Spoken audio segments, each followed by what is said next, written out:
Hello, welcome. Today, no conversation on life, business, careers, skilling, nation competitiveness can be complete without two words AI. Artificial intelligence is changing the way we live, the way we work, the way healthcare is impacting our lives, the way every function in the corporate world is getting changed, impacted by AI. 30 years back, it was about military supremacy. 20 years back, it was about energy supremacy. Today, it is about AI supremacy. So, I started this podcast called The Prompt with Annurag Batra to understand what's happening in India in terms of AI adoption, which are the companies and leaders at the forefront of AI competitiveness for the country and for their own companies. What are the trends? Where are we doing well? What can we do better? We'd like to understand what's happening with AI in a deep way.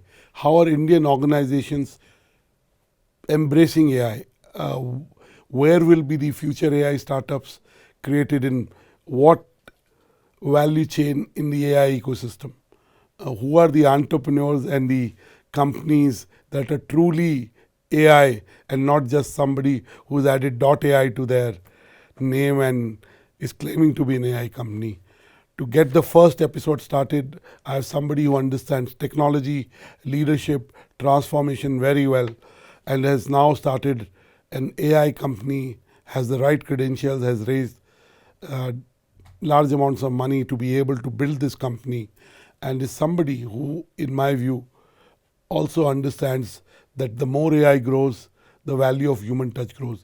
Let me welcome Dr. Jagdish Mitra, who was earlier part of the senior leadership team of Tech Mahindra and now is the founder and CEO of humanizetech.ai and is in some way contributing to India's leadership in the AI ecosystem. We're also having this podcast when the country is witnessing an AI Impact Summit. The Prime Minister's vision is to be able to take AI consciousness to every young child, to a young professional, and every leader to create AI companies out of India. We will be witnessing an AI Impact Summit over the next few days. So it's a great time to do the conversation. Dr. Mitra, thank you for talking to me. And I hope our viewers are able to get something special from you. First, you were a leader, you were a manager, a senior leader at Tech Mahindra in the top echelons. You're now an entrepreneur in the AI space. Of course, your job was digital transformation of your own company and helping digitally transform your clients across the globe. Why an AI company? Why now? First of all, Anurag, thank you for having me here. Couldn't have been a better and opportune moment than what the country is going to witness in the next week with the Impact Summit. And the impact word in the summit already defines what AI could mean. And, a very lovely name. I must congratulate you for choosing Prompt, because at the end of the day, that's what we all want to talk about. AI and Prompt are sort of two peas in the same pod, and they just have to go sort of hand in hand. Why an AI company? That's an interesting question. That's for the lack of better understanding for the last 30 years. I wouldn't call myself a technologist, but in the technology business, and having done my long back, as I said, more than 30 years back, my professional degree in computer science and in business management, there was always that inclination to be a lot more closer to tech, and it excited me. And over the last 2 to 3 years, again being part of a large IT services company, I could notice that that world and its expectations from businesses are completely transforming. And the one word that every client wanted to know is, how will AI make my business successful? Or if I don't act on it, which we kind of reminded them, that you will no longer be relevant for a business to be effective. You drove out the eras in terms of how the world power changed depending on what they owned. And it rightfully so, businesses realize that they, like countries realize, that they wouldn't be effective if they don't take a call on how they play the world with AI. Businesses started realizing that too, that they will not exist or they will succeed stupendously if they get this right. And it's no longer a hype, it's a reality. And therefore, I said, what better time than to jump into this, little bit of a, a place where people are still trying to find their way around. But it's a very exciting world where you're trying to figure out what will AI do, how will it change, and I'm sure we'll talk about what different viewpoints everyone's coming across, because it's out there coming to us at a very fast speed. We have to realize whether to embrace it and do better, to run away from it, or to look at it as if we are going to collide with it. It's a mindset that we need to probably change and address. And I think it's about embracing it. Dr. Mitra, now, as I said, you've led large scale transformation and digital transformation projects as part of your role. Why did you choose to start humanizetech.ai? In some way, the name signals that there is something missing in large organizations when it comes to AI conversations. What's missing? Well, it wasn't about what's missing in large organizations more that drove me towards naming our company Humanized Tech. It was more about saying that, end of the day, to what I just ended the last question with, it's not about competition. Man is not competing with machine. If that theory goes out of the hide and you become more man and machine together for a better world, and a smarter machine will make a smarter man, and the man who's smarter will use the machine smartly, is the whole thought process that I have, or my colleagues or my co-founders and my team have, about calling this Humanized Tech. The whole idea between humanizetech.ai was that at the end of the day, there are certain human values that we don't want to lose in this company. And very interesting process, Dr. Batra, that we went through to be able to name this. And I'm going to call you Annurag, and you can please call me Jagdish. The whole thought process behind naming it was, there are certain things as you try to do business are going to be empirical to the human value. The human values of being empathy, the human values of being, listening skills, and the human values of being able to take things together, and especially in India, we are known to be taking things together, accepting people from outside. That's what our culture has been, and that's what I wanted to bring together. By the way, one of the big things that I felt we need to imbibe as we start up as a company, it's a very small company, is that that human people, or the human capabilities that we're going to be part of this company, are going to be top of the game. So it's always going to be a combination of top-notch human acumen and deep tech at its best, coming from India. There's no reason why India can't be doing the same things, or a startup in India can't be building products in AI that today Silicon Valley or some parts of China are doing.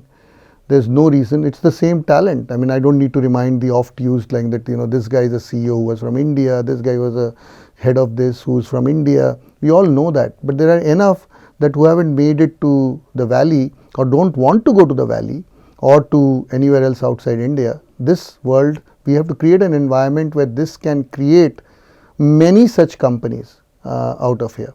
And before I close on the naming, I don't know whether you noticed, our name starts with a small h, which is about humanize with a small h, because I felt the small h defines one of the key capabilities that tech companies as they succeed, or any company as they succeed, miss out, which is humility.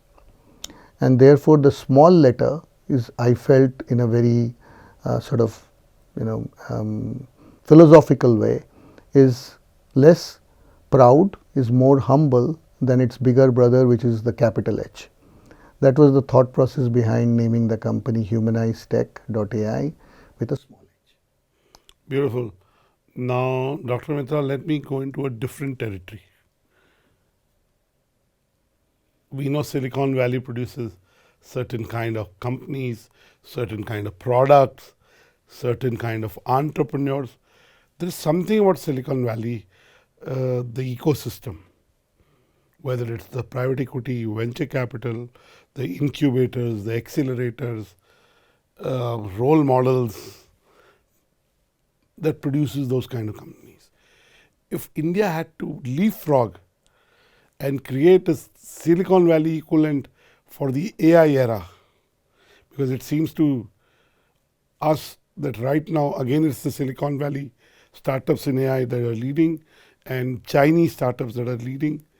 How do we bring hope for Indian startups in this ecosystem? Very good question. I think most importantly by, Anurag, by creating our own niche. The day we start to say that we want to be another Silicon Valley, I think is the day we probably lost the game. I'm not saying by any standards that we need to look down or say that they haven't done. I mean, I'm very small and insignificant in this world to be able to comment on the success. We all know how deep tech, how every part of technology and a large amount of that has come out of that part of the world. And we have to be grateful for what that has happened and the light that it has shown on the power of innovation. However, I think everyone has to stand on their strengths, and by aping someone else is probably not the way, according to me, the way to create success. But we can learn the positives that have been a catalyst in developing the deep tech they've developed and deployed through very smart go-to-market. 110%, and that's what I'm coming to. There are so many things to learn from them. First and foremost that I've felt is the academia and industry partnership. You go to any university, I'm not naming the Stanfords or the MITs and whatever of the world, the top 100 universities in the US or whatever, there is a figure out that they've figured out how to collaborate with the industry. Industry has figured out how to collaborate with the academia. We still seem to be far away from that. There are lots of good steps being taken, and towards that, and I know in this year's budget, for example, we have created 5 centers where university and AI centers are going to coexist and build that collaborative setup between this for research. Before us, the gentleman that we met on the hallway, he and I had talked about it during our previous association in an industry body. Of how to create such centers together with the help of a big consulting firm. Now the point is that's a big place for us to learn. How do we make it happen? I think that's where the government can act as a catalyst, and I think it's taking steps towards that direction. Second point you mentioned is, and I have nothing wrong with the current business models of IT startups or tech startups or business startups here. They're all, by the way, becoming very services oriented. They all sell into India as a market, which is great. I mean, it's doing us efficient, it's creating wealth, it's creating an ecosystem. But look at those guys, we have to create more and more deep tech startups. Products. Now those deep tech startups will be a combination of, we talked about it, patient capital. It doesn't happen overnight. And quantum of capital. Exactly. But that's okay to me, I think. Anurag, that to me is okay. And again, quantum of capital in the context of what DeepMind has done, is it really about the quantum of capital or it's something different? It's about talent, but talent also seems to be going for capital. So what is it about? So it will be a combination. It can't be that, to us to wish that we will have the same quantum of capital that the Valley has is not going to happen. Us to wish that the way China probably works out its startup ecosystem and gives it this structure in their political environment and whatever else that they do, it's not going to happen here. But like you said, we got to pick up a few best practices from here. Maybe start with some sort of a collaboration which creates this deep tech fund. So now, again, this year's budget has said about the fact that a startup no, the term of the startup for the period that we are thinking has now got 3x multiplied, which means that it will get the 3x benefits of number of years to be able to do the startup, especially needed in the deep tech world. Yesterday, there was a discussion about the white paper getting released on the future of IT services by Niti Aayog, and a few of the people that I know in the industry were there. And I think it talked about the right points, in the sense, if you look at it, India has today created a good power ecosystem. The infrastructure needed for AI is very, very important. We are now energy, we are completely self-reliant on that. All our parts of the country, with the thanks of the the national grid, are equally able to draw upon power. It's not that north has power and south is paying extra money, or the opposite for northeast, and that creates a democratization for usage of this compute. We are starting to put money behind data centers, and this whole 20-year thing that has been put together till 2047 for the Viksit Bharat momentum. I mean, without focusing too much on the agenda of politics and all of that, but that's a great step, because that's humongous amount. Data centers won't create jobs as such directly, but the ecosystem around data centers, the application of the AI, applications around which is it, based on these data centers, will create humongous amount of opportunities for us. And to me, I think, looking at jobs, again from my role as a board member in NSDC, it's not about preparing people for jobs only. The world of the future, coming back to your question about Silicon Valley, is about creating entrepreneurs who will jump with an idea, and there will be a capital to fund them, whether they are in Bhopal or Manipur, whether they are in Chennai or Srinagar. It doesn't really matter where they are, but the access to compute, access to power, and access to be able to learn the artificial intelligence key tenets will define this country's future. Now, another, Jagdish, what's happening is you saw large-scale transformation projects. There is a criticism in India that large enterprises are just using, let's say, AI tools over broken processes. So they're not deeply integrating AI into how they operate on a daily basis. Is that criticism true, or it's far-fetched? Well, I think the criticism is, I won't use the word criticism, the fact is true. Now, to expect, I have always felt, Anurag, you've been from the media world, so you are a guru at this. I always draw an analogy which long back one of my mentors, bosses, he's no longer with us. He was the chairman and vice chairman of Tech Mahindra at that point, Vineet Nair, had told us that, are you making an art movie or a commercial movie? If you're making an art movie, then do expect awards. If you're making an art movie and then you're saying it's not a commercial success and you blame the audience, that's probably not the right way to go about it. I'll only draw the same analogy here, saying that if your enterprises are not buying it and not going into the deep change of the business processes for them to be able to use this and using a superficial layer, the problem is with people like us who are not able to convince them. You're not able to give them the right story of what it will look for them like 5 years. We are not able to create and showcase role models. There are enough examples. There are enough examples of, you've heard of Bajaj Finance. They've transformed the whole business on the basis of data analytics and now towards AI and AI-based call centers and so on. So it's happening right here in India. It's happening in Pune, which is exactly not the largest of the metros. In that world, businesses are making change, but they are few and far between. But the point I'm trying to make is the onus lies on us. People who are creating the products, people who are creating the services, have to be able to make it a more compelling story for businesses to buy into making the bigger transformational change. Jagdish, if we talk of mid-sized companies, more often than not, they lack both capital depth and talent depth.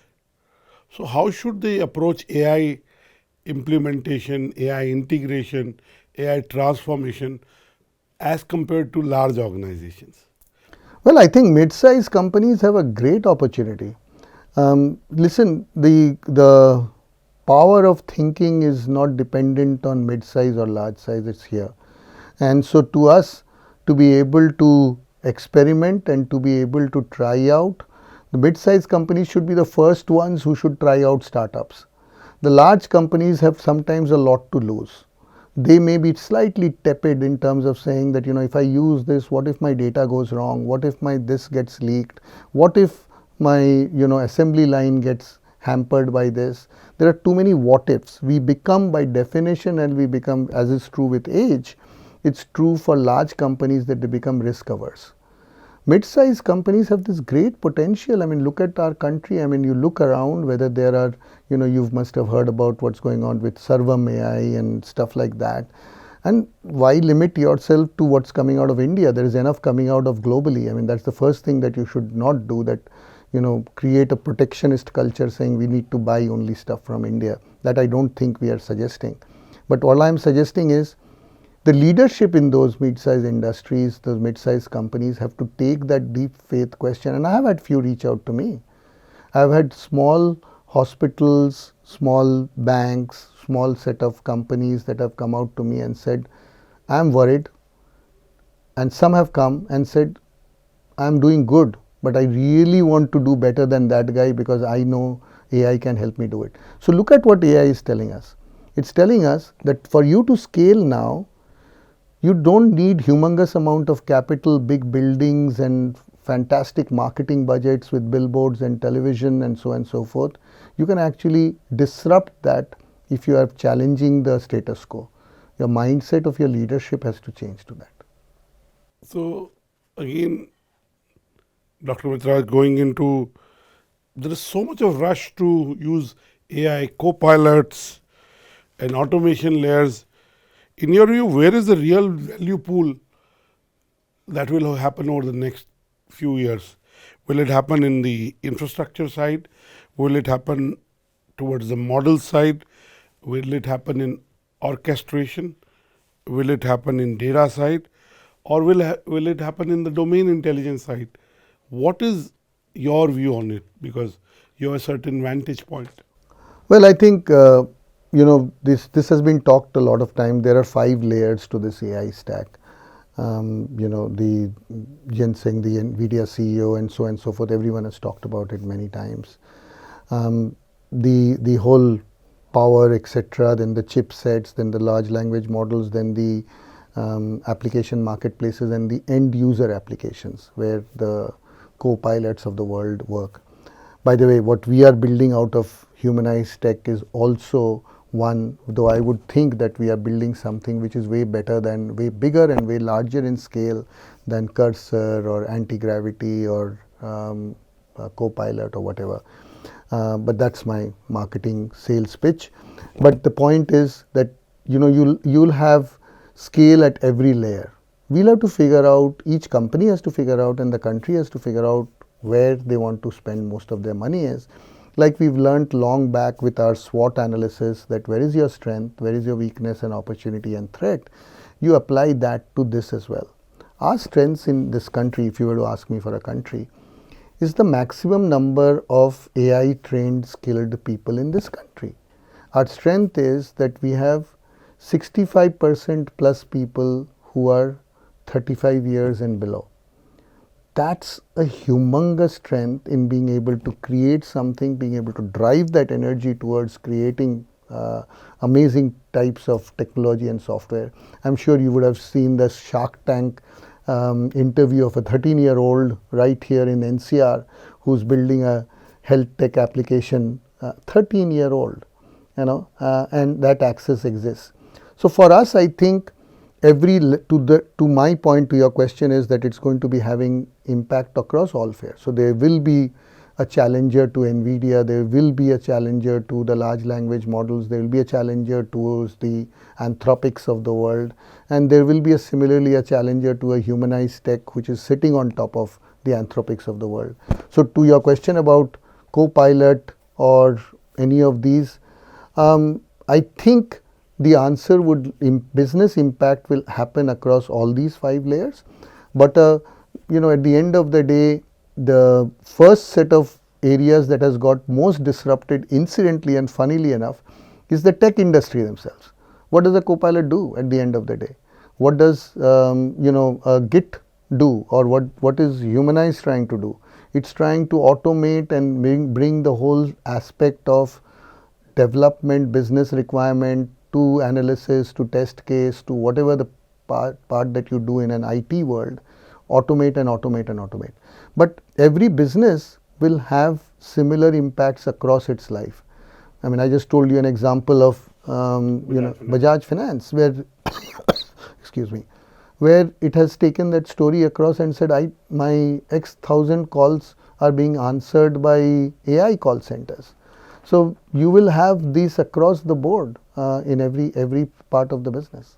Now, if you talked about Bajaj Finance, so BFSI, auto, healthcare, these are 3 sectors that are at the forefront of using AI in solving manufacturing issues in, let's say, auto, in BFSI, customer service, in assessment and those kind of things, in healthcare, in diagnostics, and then the 3 words in healthcare are personalized, preventive, and predictive, to be able to help us do that.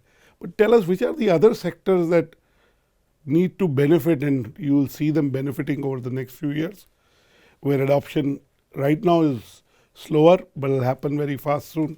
Almost retail. Retail, we've heard of it from many ways, but it's actually transforming the way we experience products and services that we consume. The way it is sold, the way it is experienced, it will just humongously look very different from the way you are actually buying it today. Just from the world of, all of the ones in terms of the your door-to-door personalization, to your ability to be able to procure it, to your ability to be able to create. We are talking about personalized medicines. We are talking about personalized products that actually start looking for you. That's one area. The whole retail consumer goods space will go through significant amount of transformation with the data.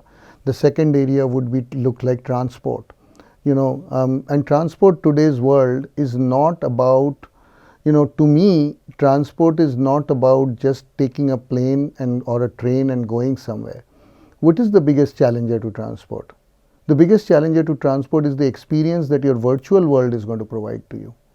If you have a family sitting somewhere else and you have a 3D experience talking to them in California or in Chennai, would you travel every time, or would you experience it? And that's the question that we need to ask, that how each industry will probably eat into each other as the world of AI and the imagination comes together. That transport is no longer competing with a faster train. Transport could be competing with the faster, better experience of what do we people travel for. So that's an area where transport and logistics will start to get impacted significantly by AI. Energy and energy consumption is again an area with utilities on how AI will transform the way you use it, consume it, you pay for it. And each of them, and the creating of the whole grids towards that. So not just banking and finance, not just telecom and media, not just manufacturing, but retail, consumer goods, travel, healthcare, like you talked about. Each of them have some serious opportunities. Education. I mean, that's the biggest thing that could transform the way India will scale up. How will we create linguistic AI capabilities to teach people of these youngsters in some part in Bihar, or in some part in Madhya Pradesh, or in some part in south of India, on the capabilities that AI can bring together for them in their language.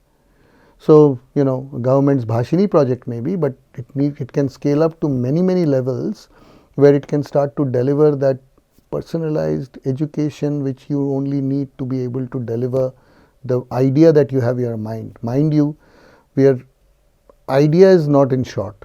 How to execute it easily and leveraging the technology to do it will probably be the game changer.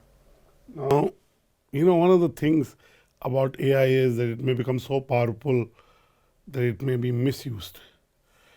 And the word that is used by everyone is responsible AI. Uh, is now a regular boardroom vocabulary. But on the ground, who owns it? Is it the CIO, the CTO, the CDO, the Chief Risk Officer? Who owns it? Or is it the CEO? Where does the responsibility lie for ethical use of AI? The CEO. At the highest. At the highest level. Tell me something. We see businesses, and what do businesses exist for? For making money and making profits, which is fundamentally why they start to do work. And social impact. Well, I think yes, importantly social impact, but at the end of the day, realistically, if you hold your hand on heart and ask, people will say, okay, I have a money opportunity, I should probably take that. Ethics will start to play a similar role. And I'm sorry, I'm being probably controversial here. It is a huge challenge. And what we have seen today, there is no owner. If I am competing with you in your media business, and I can use AI to track your customer and give him more reasons to buy my media, or versus similarly my software that I'm selling, how many times will people take that call and say that, no, don't do it? So that's a question, therefore, that's why I rise at the top to your point, that if is it only for profit making, or is it also going to be able to create a standard? And I don't know whether the answer is trying to create some sort of a layer of a governance and regulation.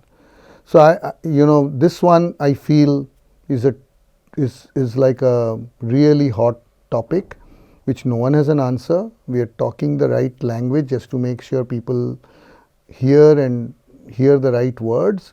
There's nothing to tell whether a large company, first of all, no one is qualified in that company to audit. In the accounts department, there's an audit committee which can audit, and an external audit to audit it. Who will audit the fact whether you are using ethical AI and not? Who's defining the norms? So it is going to develop, and I'm sure, because it has a challenge for the society in all, we all will come together and solve it. But I don't think we have an answer now. Dr. Mitra, one of the fears with AI growing is the fact that AI literacy and AI implementation and AI adoption is the death knell of India's knowledge workers. At least there is a fear that it will replace jobs in a very significant manner. Look at what's happening to legal services globally. It will start to happen in India.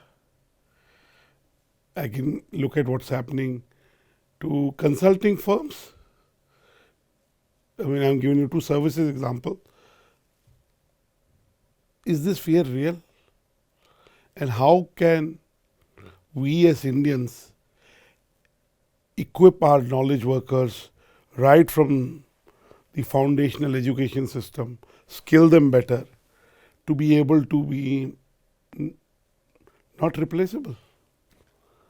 I think, let me start from the end first. I don't think, not replaceable will be a word that you can use with anything anymore. With the speed at which technology, with the best and with the benefits you get, also the challenges. And the way technology will change things at the speed at which it is changing, it's only like, take the Andy Grove message of it will only keep multiplying at a much faster speed, Moore's law or whatever you want to call it. Everything is replaceable. Everything will change. That's the first doctrine. The second thing is, you probably have to stay ahead of the game. How do you stay ahead of the game is the conversation that we are having about how do you make sure that people are skilling one step at a time ahead. Is the fear, like you first started off, about what's going to happen with the knowledge workers and the consulting companies and so on and so forth, is it real? 110%.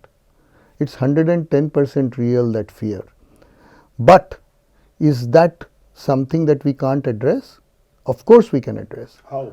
The question is, how do you make sure that these same set of people, the world of as I said, the 5 layers that you create in the stack world will require enough applications, enough use cases to be created, to your point, enough prompting to be done to be able to get that whole function going.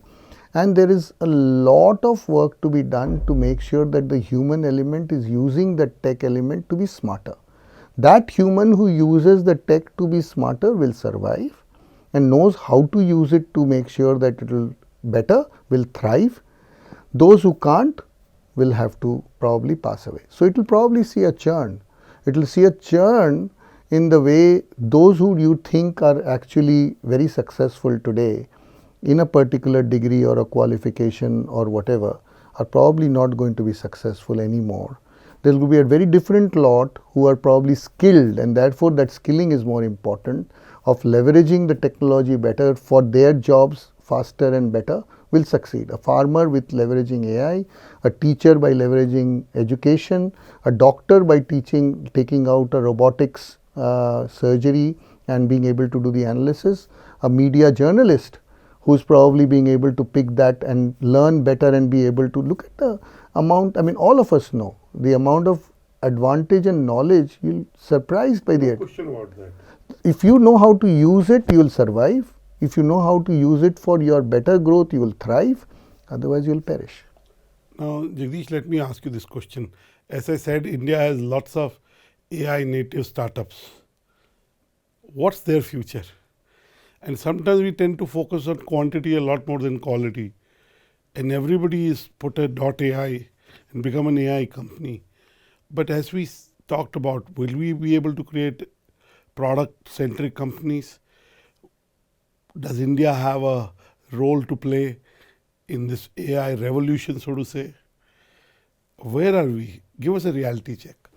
Well, I think if you look at what's going around, I think, and if you look at the data, also whether it's a Stanford report or whether it's the latest report, we rank 3 in terms of competitiveness on AI and capability on AI and so on and so forth. And I think it's fundamentally true. The biggest thing on talent and pool, and I think we should thank our IT services industries, the way they have created that humongous base of people and awareness of that, and the engineering colleges that came out and they provided the talent. It is that base that on which we need to build on. It's not easy to create that base, so we have to thank them for it. We have to thank for the fact that the government did not interfere in the growth of these businesses, and they've really sprung exceedingly well. The opportunity for us for these humongous number of startups, it's like anything else, Anurag. Some will survive, some will not survive. What we have to make sure is that we are constantly creating role models of the right kind. So therefore, the steps that the government is taking, and I think it can do a lot more than what it is in terms of creating a facilitating environment. But look at what's going to happen next week. The awareness that it will create with the world and with our India, that there is an India AI mission. Impact Summit. Impact Summit and the Government of India that's hosting, the Prime Minister's focus on that is, I haven't seen too many leaders in the world who are trying to talk about it. Yesterday I was with in the similar meeting with Minister Piyush Goyal. He talked about it extensively of how the infrastructure has been created, what has happened in this world of being able to compute and the price points at which we are offering. I think, and we also know the minister in the IT and so on and so forth, he already comes from that background. So I think the government is talking the right language. Now, you're right. Sometimes we get focused by saying that, humongous number of startups, humongous number of people that are trained or skilled. I think we need to sort of clean up the chaff a little bit and figure out that what are these startups doing? How many of them are really creating this? Is there a way by which the investment community, can we allow, the biggest judge in this could be the fact of the government probably proposing a lot more support for the deep tech startups, what it is already doing, but allowing people who are the VCs and so on and so forth to easily come here.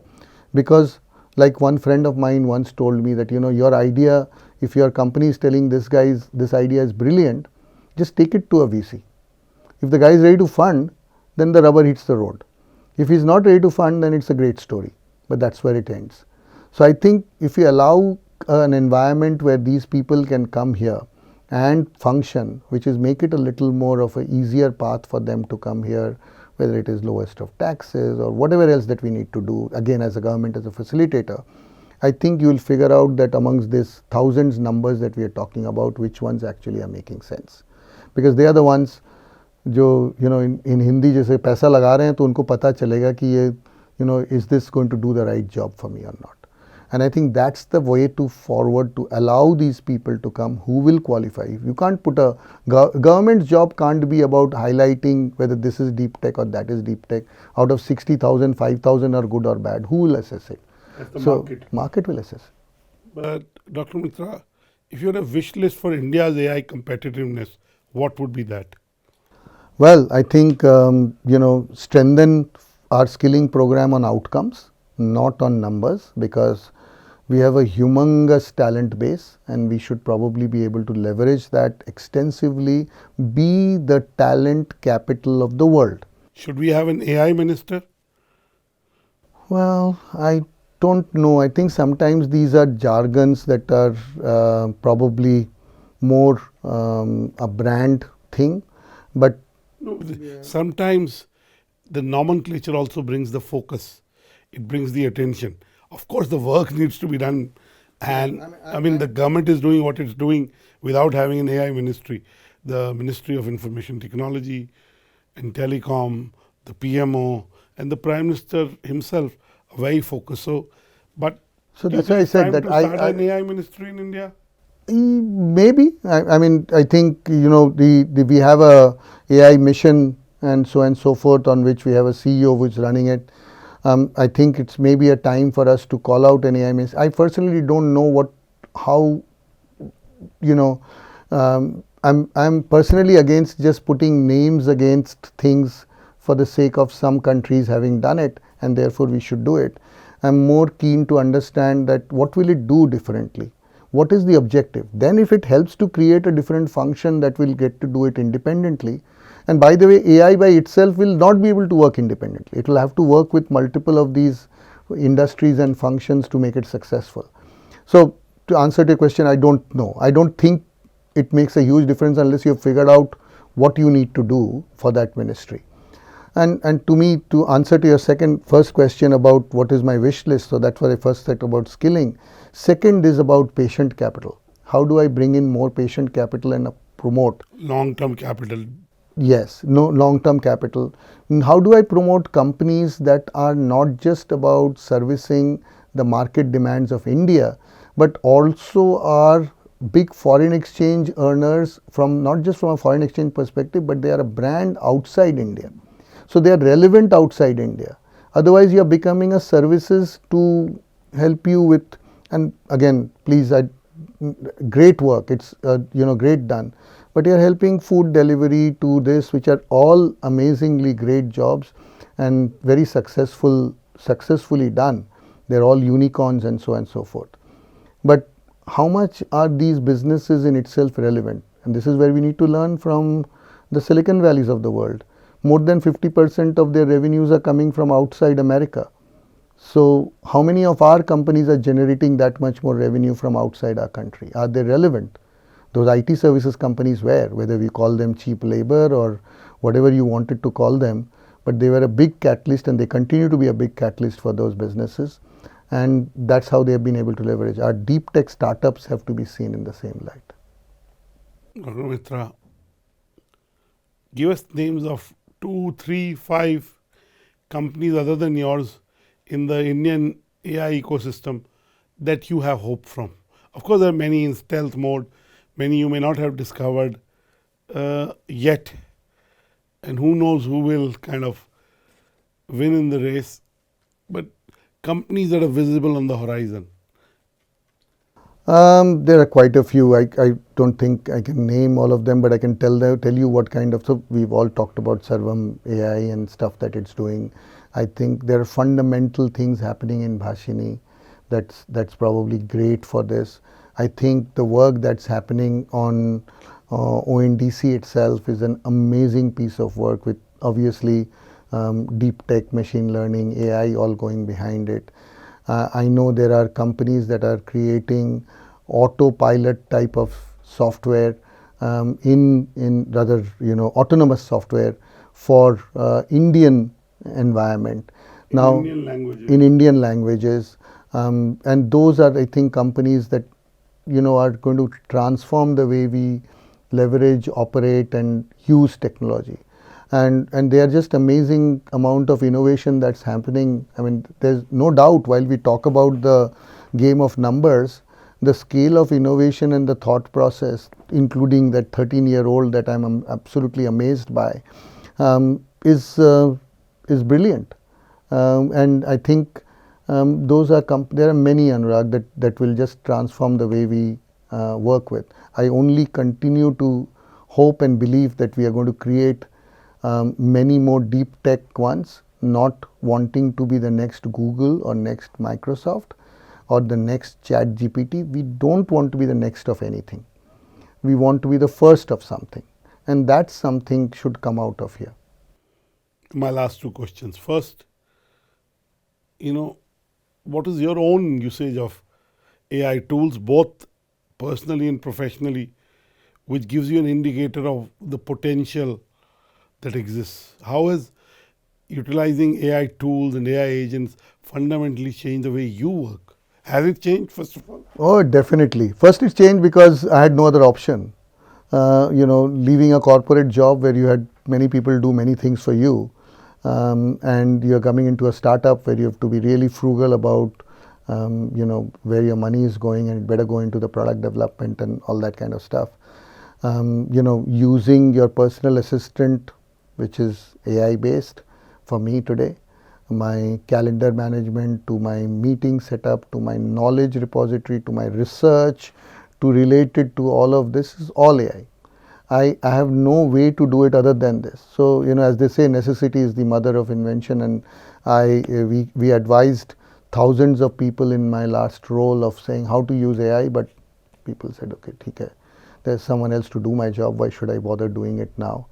And now I have no other option but to do it. So all sorts of tools, including Memory.ai, it reminds me of my, what have I need to call, whom do I need to reach out to? I don't have a secretary. So all of that changed overnight. So no one knows it better than me, having transformed from an organization which was there to support me to zero. And that, I think, is the biggest use that I could do with AI. In our business in our company itself, yeah, I mean, our customer relationship management, our enterprise finance software, our development of our own code, our own software marketing, all of that has significant or only usage of AI. And again, because all of us realize that we have to continuously push the boundaries of trying out. And that's why I gave you that example. A large IT company or a large tech company might think twice that what will it do with my data. I have nothing to worry about. Dr. Mitra, as I said, if we talk to you in 1 year from now or 6 months, in the technology world, 6 months and 1 year are like decades. What would your company would have achieved? What would be the impact of humanizetech.ai? Well, I think I'm confident that our company would be recognized as one of the top deep tech companies out of India. Our company would have created recognition outside of India and in India. So I always feel that opportunity in India is as massive as it is outside, but it has different flavors for the people to buy. So one of the main reasons why the large IT services companies did not work in India is because the model was based on an ingredient which was human, and primarily human and labor. So you would always compare it to say that, oh, my profits are outside better. And I was party to it. So, very much a part of that journey. With tech, I don't have to worry about it. I can service my Indian clients equally well and still be profitable as I would be for my Western world. So that's second thing that I want to achieve. Third, in 1 year's time, I hope people turn around and tell me that the very ingredients around which we built humanizetech.ai, the human element of it is very proficient and very visible in everything we do. And as we said, the small h in our name about humility, however much we succeed, is evident in what we do. Brilliant. I would like to say that building on what Dr. Jagdish Mitra has said, India is a country of 1.4 billion people. There is huge data sets. So our data and our data sets are a huge advantage. I think that can be in a world where you need the LLMs need data as test cases. I think we are sitting on a gold mine. I think that itself is an advantage. And thanks to this government's forward-looking vision, Prime Minister Modi's leadership, which is evident in this Impact Summit happening, we think ahead. We don't play catch up, we lead. Our ambition is definitely big. And we do want to play in the big league. We're no longer just happy playing by the sidelines. I think you'll see that playing in the AI domain for India. I'm very hopeful, and hopefully every week I'll bring you numerous leaders who are leading the AI transformation and revolution in India. My gratitude to Dr. Jagdish Mitra for talking to us on the prompt, and we'll keep prompting you. Like life is about the right questions, AI is about the right prompts. Hopefully we have the right prompts for our guests, and that will lead you to some direction and some information that you can use in your work. Thank you. Keep watching.